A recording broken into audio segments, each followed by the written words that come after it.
যাই তোমার বন্ধুর বাসায়। বন্ধুর বাসায় গিয়ে কোনো লাভ হবে না। তুমি তো বলতেছো লাভ হবে না, আমি যাই দেখি, যাই একটু যদি বুঝাইতে পারি, যদি লাভ হয়। হবে না, হবে না, কারণ সে বন্ধু আর বন্ধু নাই। তার মনটা পাথর হয়ে গেছে। সেই পাথর ভাঙার মতো মানুষই পৃথিবীতে নাই। পাথরেও ফুল ফুটে। তার তার ভিতরে ফুল ফুটবে না, বরঞ্চ তুমি যেও না। তোমার নিজের মান সম্মানটা আমার জন্য কমাইবা, আমি তা হতে দেব না। তুমি বরঞ্চ বাসায় থাকো, যাওয়ার দরকার নাই। শোনো, সমস্যাটা তো তোমার একলা না, আমারও না। শোনো, আমি যদি তার একটু বুঝে সে সে তো ভালো মানুষ ছিল, আমাদের বাসায় কত আসছে, সে তারে কি আমি আপ্যায়ন করছি না? সে কি আমার কথাটা একটু রাখবো না? সারাটা জীবন আমি আমার বন্ধুর সাথে চললাম, আজ সেই বন্ধু কিছু টাকার জন্য আমার সাথে এরকম বিহেভ করতে পারে। আর তুমি কি না, তুমি তো আমার বউ, তোমার কথা রাখবে সে? রাখবে না। দেখি না একটু চেষ্টা করে। ঠিক আছে, যাও, যদি কিছু একটা হয়। আচ্ছা, তাহলে তুমি চিন্তা করো না, আমি যাই বুঝে দেখি কি করা যায়, তারপর ফিরে আসতেছি। ঠিক আছে। আচ্ছা।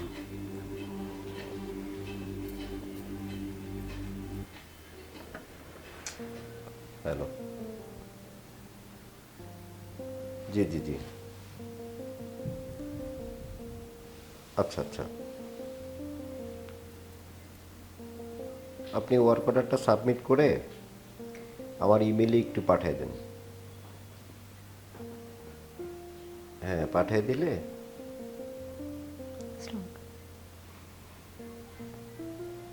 দিলে আমি আপনাকে ওটা কমপ্লিট করে দিয়ে দেবো না। জি জি জি, ঠিক আছে। জি, আসসালামু আলাইকুম। হ্যাঁ ভাবি, কী অবস্থা? এই তো ভাইয়া আছি। আপনার কাছে আসছিলাম একটা আবদার নিয়ে। আপনি তো জানেন আপনার বন্ধুর অবস্থা খুব খারাপ, ব্যবসায় অনেক ক্ষয়ক্ষতি হয়ে গেছে। এই মুহূর্তে আপনার টাকাগুলো দিতে পারতেছি না, একটু সময় যদি দিতেন আমরা আস্তে আস্তে পরিশোধ করে দেব। ভাবি, আপনি আসছেন, আপনার হাজবেন্ড কয়েকবার আসছিল আমার কাছে। এখানে টাকার অঙ্কটা কত আপনি জানেন? 30 লাখ টাকা। এই 30 লাখ টাকা যদি আমি ব্যাংকেও ফিক্সড ডিপোজিট করে রাখতাম, তাহলে কিন্তু প্রতি মান্থলি আমার একটা টাকা চলে আসতো। তো আপনার হাজবেন্ড টাকাগুলো নিয়ে নষ্ট করে ফেলেছে। এটা আমার পক্ষে কোনো সময় দেওয়া নেওয়া,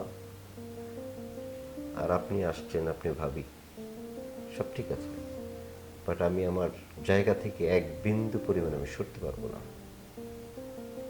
ভাই, একটু দয়া করেন। কি করব, কোথা থেকে আপনাকে এতগুলো টাকা এই মুহূর্তে দেব বলেন?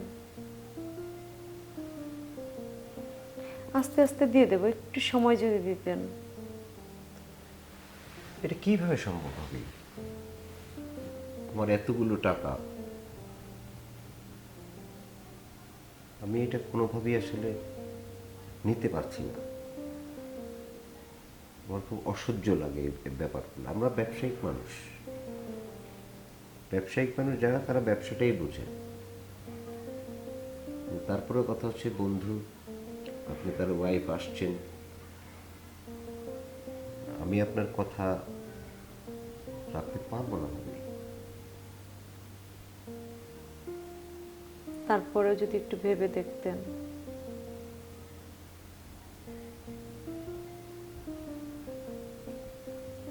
আসছেন যেহেতু, তো আপনাকে একটা শর্তের মধ্যে আবদ্ধ হতে হবে। কি শর্ত? শর্তটা হচ্ছে এরকম,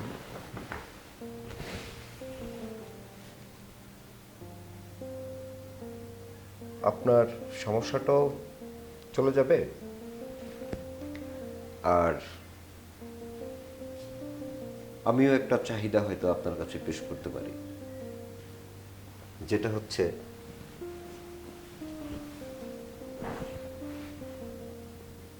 আপনি যদি আমাকে একটু সময় দেন।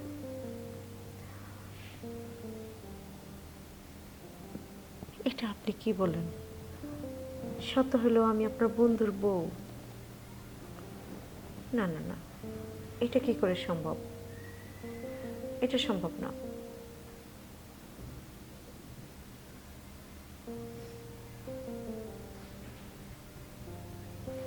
ওকে, তাহলে 7 দিনের মধ্যে আমার টাকাগুলো পৌঁছে দেওয়ার ব্যবস্থা করবেন, নতুবা আমি আইনের আশ্রয় নিতে বাধ্য হব।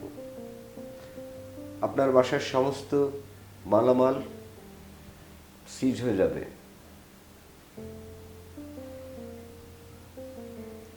আর আপনার হাজবেন্ডকে পুলিশে ধরে নিয়ে যাবে।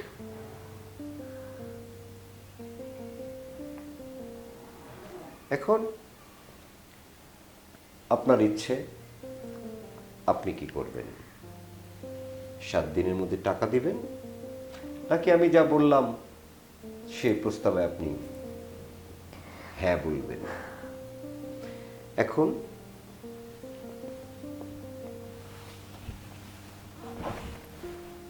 বাকিটা আপনার ইচ্ছে। আপনার ইচ্ছের উপরে নির্ভর করবে আপনারা কি করবেন বা আপনি কি করবেন।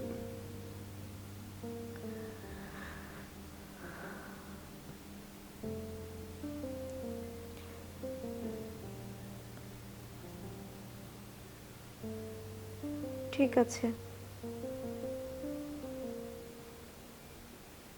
এটা যদি আপনার আর আমার মাঝেই থাকে, সব কিছু যদি সমাধান হয়ে যায়, আমি রাজি। কিছু কিছু ব্যাপার থাকে পৃথিবীতে যেগুলো সিক্রেটই থাকে। এই দেয়ালের মধ্যে ঘটনা ঘটে যাবে, ওই দেয়াল জানবে না। ব্যাপারটা এরকম।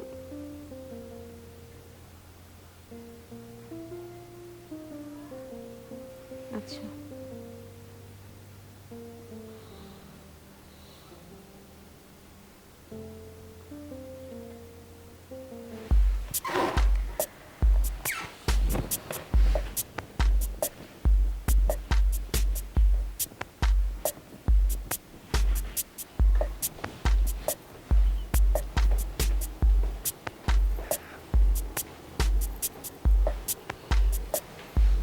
প্লিজ।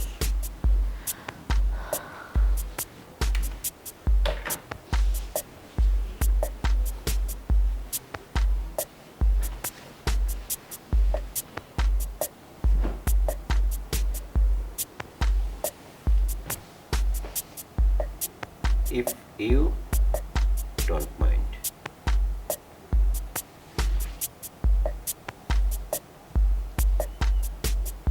কি দিয়েছে? স্বামী কি দিয়েছে? তবে আমি এই প্রস্তাবটা কেন দিলাম জানো? তোমাকে কেন যেন ভালো লেগেছে।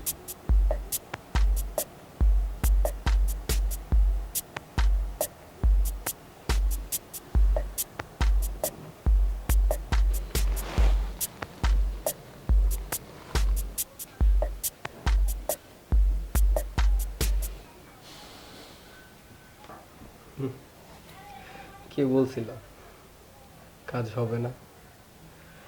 ঠিকই তো হলো না। কে বলছে কাজ হয়নি? কাজ হয়েছে তো। কাজ হয়েছে মানে? হ্যাঁ, সে রাজি হয়েছে।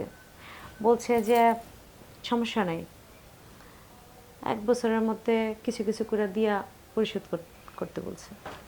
কি সত্যি? হ্যাঁ, কিভাবে সম্ভব? আমি তারে বুঝাইয়া বলছি যে দেখেন, আজকে যদি এটা আপনার হইতো তাহলে আপনি কি করতেন? সে আসলে- আমার কথা মানছে। আসলে আমি এতদিন যাবত তার কাছে যাইতেছি, এত করে বলতেছি, বুঝাইতেছি, সে আমার বুঝ মানলো না। তুমি কিনা একবার গিয়ে তারা রাজি করে ফেলছো। কিভাবে আমার বিশ্বাস হইতেছে না। তুমি কি আমাকে সান্ত্বনা দিতেছো? না, আমি ঠিক বলতেছি। আচ্ছা, ঠিক বলে তো আমার মানে এত খুশি লাগতেছে যে আমার বন্ধু, আমার আগের বন্ধু আগের মতো হয়ে গেছে। তার ভিতরে যে লোভ লালসা থাকতো, টাকার যে অহংকার, এগুলা সবকিছু চলে গেছে। যাক, আমার খুব ভালো লাগতেছে। তোমার তোমার এই ঋণ আমি কোনোদিন শোধ করতে পারবো না। তুমি জানো না, তুমি আমার মাথার উপর থেকে অনেক বড় একটা পূজা সরিয়ে দিছো। খুব ভালো করছো। ঠিক আছে, বসো। ঠিক আছে। কি করে যে তোমাকে আমি বলবো, আমার সতীত্বের বিনিময়ে তোমার মাথার ঋণের বোঝা আমি সরিয়ে দিলাম।